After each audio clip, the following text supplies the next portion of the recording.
Oh, sunshine, lollipops, and rainbows, lemon drops.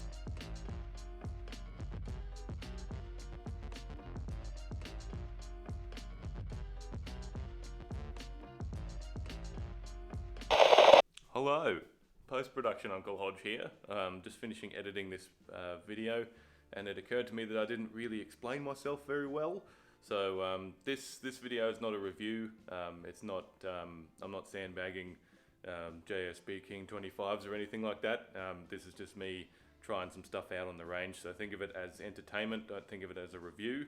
Very, very low energy, sarcastic entertainment, as is probably what you're here for anyway. So yeah, another thing, I know about slugs. Getting to slugs soon. Don't worry, they're in the pipeline. But yeah, if you are looking at getting JSB ammo or using FX guns, don't think of this as a review. I'm not the best shooter in the wind, and we're shooting at 100 meters in this video. So 100 meters with inconsistent wind is going to blow pellet groups right out. So I just wanted to throw that caveat in there and make sure that you guys understand that if you're a better shooter in the wind, you will get better groups, and that the gear that I'm using I love and I'm happy with, and yeah, so JSB ammo, mint, very good. FX guns, love them, happy days. And don't think of this as a review or an accuracy test or anything like that. This is just us going to the range, doing some long range stuff, and yeah, enjoying ourselves. On with the show! Oh, it is a pristine, wonderful, wonderful day. I'm so excited to see the sun. It's been far too long. We have a slight breeze out here at the 100 metre mound, but it's not too bad. I've got my steel targets that I've always got, a couple of cans of cream, lovely little round gong there, and today, as opposed to the last time that I did this, I've actually got star pickets set up. So I've tied my target off to star picket so it can't be blown over.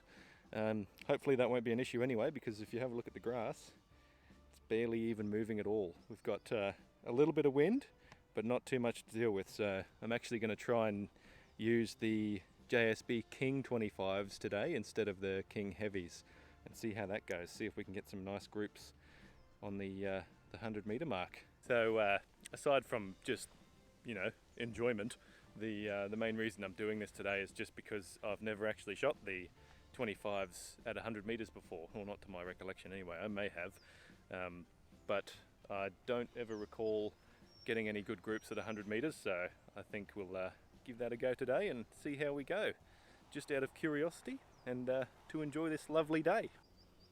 Well, it wouldn't be a day on the range if I hadn't forgotten something critically important to being comfortable. So this is what my setup is going to look like today.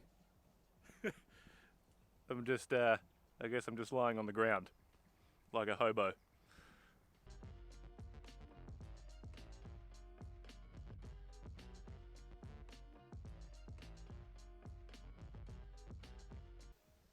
He's going to be in for a rude surprise when that first shot rings out.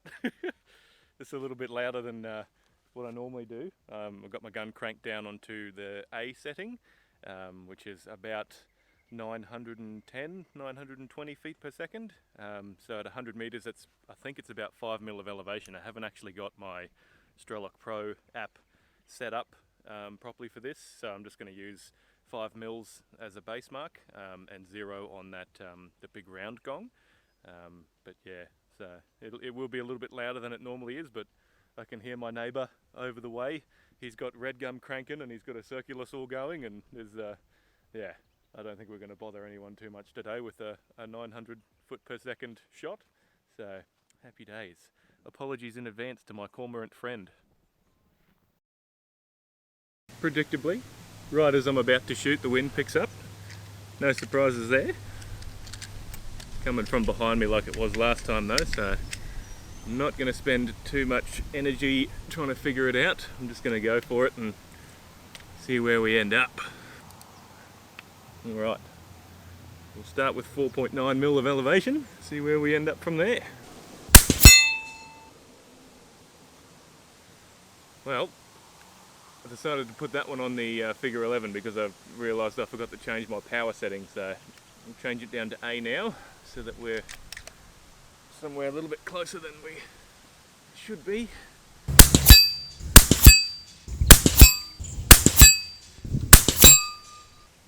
Alright, that'll probably be enough to get us a good idea on where we're landing. Let's go and have a closer look. Surprisingly enough, that the kookaburra over here just poaching a few bugs. Lots of wildlife out today. Might have to go bird watching or something. But that didn't sound as loud as it usually does. So, not sure what that is. Maybe it's just the nature of being outside in an open space, so that the sound can escape a little better and dissipate.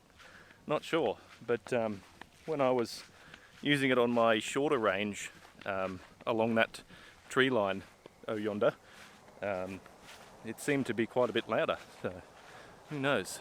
So that's not too bad. So that was 4.9 mils of elevation with the crosshair pretty much bang centered on. It's a little bit weird at the moment because the grass is kind of long, so I can only really see the top half of this gong, but I know that the trajectory is loopy enough to go over all of the grass that's in the way. So I'm kind of aiming dead center of the gong, but using a different part of the gong to aim there. Yeah, it's a little bit of a weird shooting situation, but that's pretty much exactly where I was aiming. So we've got a little bit of floppiness off to the left here, but yeah, so those first couple of rounds on the right in the middle, that's a pretty good group. That's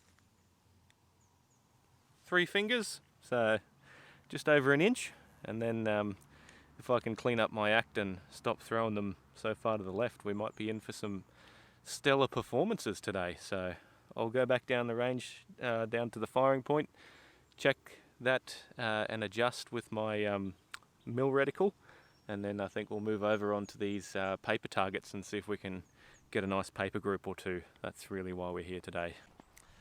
So this next group should be a little bit better than that, because I can actually see the whole target properly with the elevation that board gives us. So hopefully I can tighten things up and actually do something worthwhile. That's a little bit better, a little bit more stable and a little bit more visible.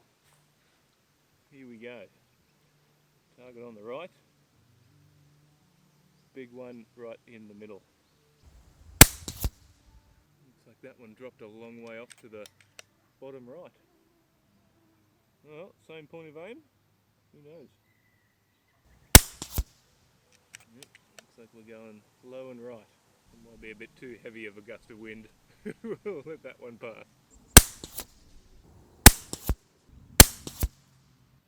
Alright, so I've run out of elevation on my turret. It doesn't seem to want to go past, there we go, 5 mils. So we'll leave it at that. Give it 0.5 mil on the reticle, and I've dialed 0.5 mil for wind. Looks like I threw a shot a fair way off to the left somehow. It felt good, but I don't know, maybe that's just the inconsistency of the wind and the combination of that and my being tuned for the other pellets. So maybe this isn't quite as good the further you push it. So let's have another crack and aim for a different spot on that target and see if we can get them all in the same little patch of white.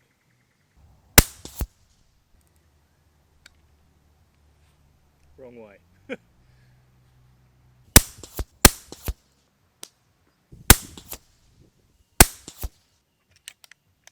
Alright, we're dry.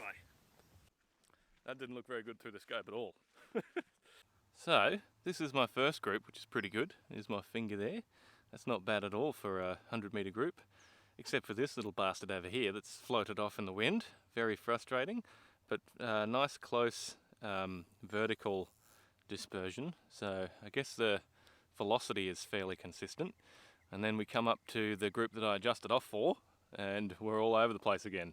First of all, I was aiming over here, and then I adjusted for the windage, which I measured down here, which was off to the right by about 0.5 mil, and that I wound it the wrong way. I wound it even further over, so I wound it back this way, back all the way back that way to correct it, and the wind was strong enough to still blow it off by another half or so. So should have given it a bit more wind, but either way, that was a giant, disgusting 4-inch group. So yucky, but quite happy with that. So still got some good potential. I might do a really long time frame group and just wait until dead still conditions for each one and see if we can print all 5 inside our little white square just here. That would be very nice. I'd be very happy with that. Look at it. See how it's nice and still right now? Taunting me. Absolutely taunting me. As soon as I get back there, it's definitely going to be windy. Alright, the magazine is loaded. Camera is running. Feels like the breeze is coming and going, so I reckon we'll just take it easy, take your time, try and avoid any random gusts.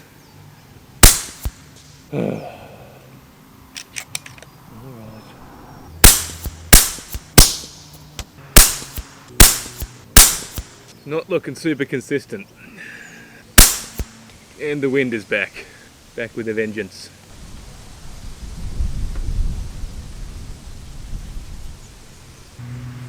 Right. No, maybe not.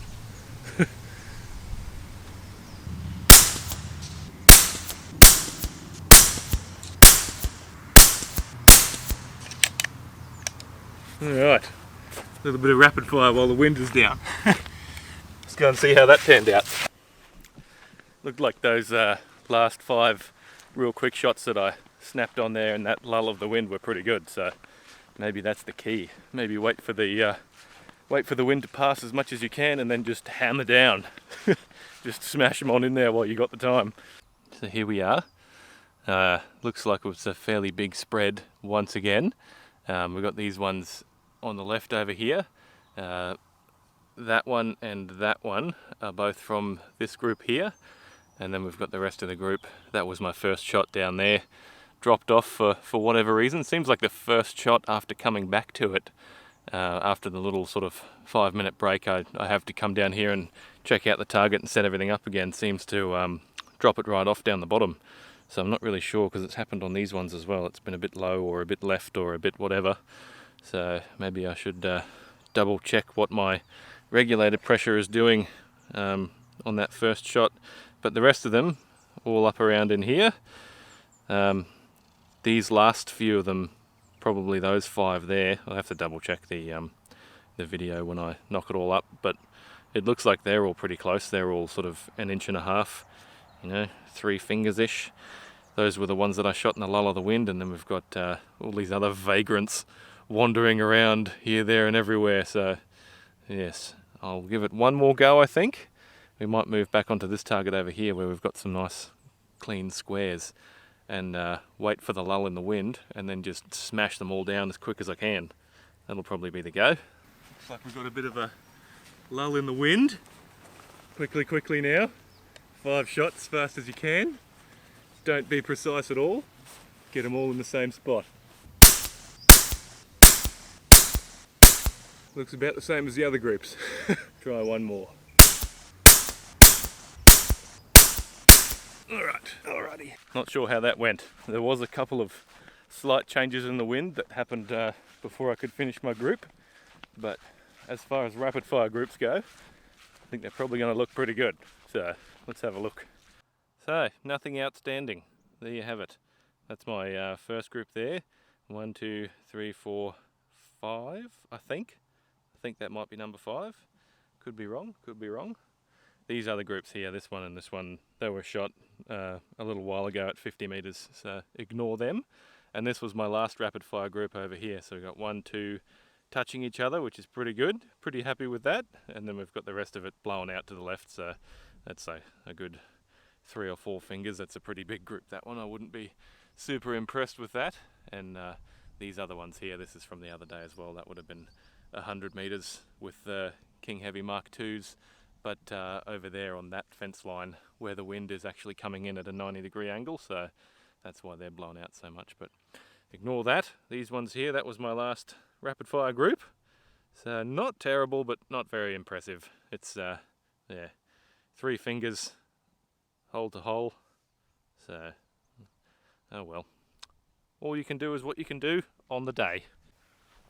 So I guess what we can glean from all of that is that the King Heavy Mark IIs are just a little bit better at 100 meters. So no surprises there. Better ballistic coefficient, heavier, more resistant to the wind, carry their speed a little bit longer. So yeah, oh well. Slow motion shaving cream?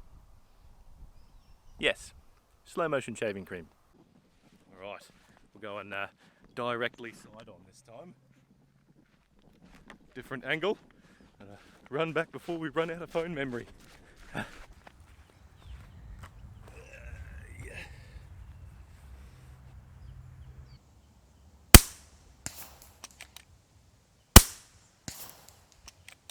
not looking good.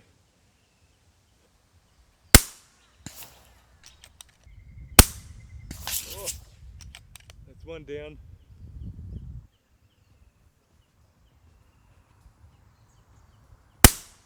Oh, yes, 2 in a row. Just had to figure out where they were landing. Excellent, excellent.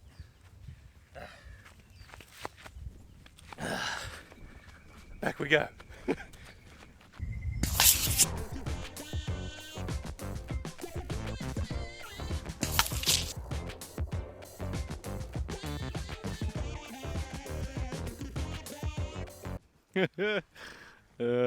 Looks like it came up pretty good on the camera there, the slow-mo.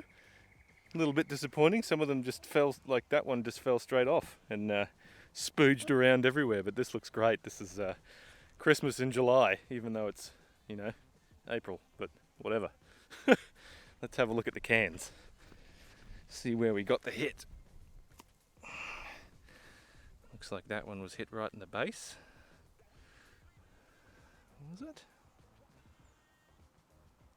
We might have even caught the pellet in there. No, maybe not. There we go. Delightful. Straight in the booty. It must be in there. Unless it got sprayed out with all of the juiciness. What about you? Oh, yep. We have a exit wound right there. And entry wound in the base. Lovely. Lovely. Good, wholesome family fun.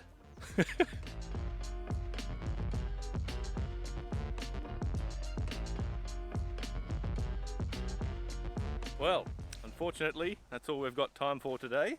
The lovely WAF wants to go on down to the Rainbow Beach, check out the shiny sand and everything, and apparently there's a rodeo on. So we're going to go and have a look at the rodeo, and apparently there's also some classic car show going on there too, so I might vlog the whole experience and bring that to you in a vlog video. So have a look at the vlog playlist later on this week, and hopefully I'll get it in there as soon as I can. If you have any suggestions for my next video, I'm looking at doing maybe another airgun versus video. So if you want to see something in particular get shot with a high-powered airgun, let me know in the comments. I'm thinking something along the lines of airgun versus disgusting vegetables that we don't like to eat. Wasting food, the latest trend that's sweeping Australia. So yeah, let me know what you reckon in the comments. And if you like the video, smash that like button gently. And yeah, if you want to see more, subscribe and you will.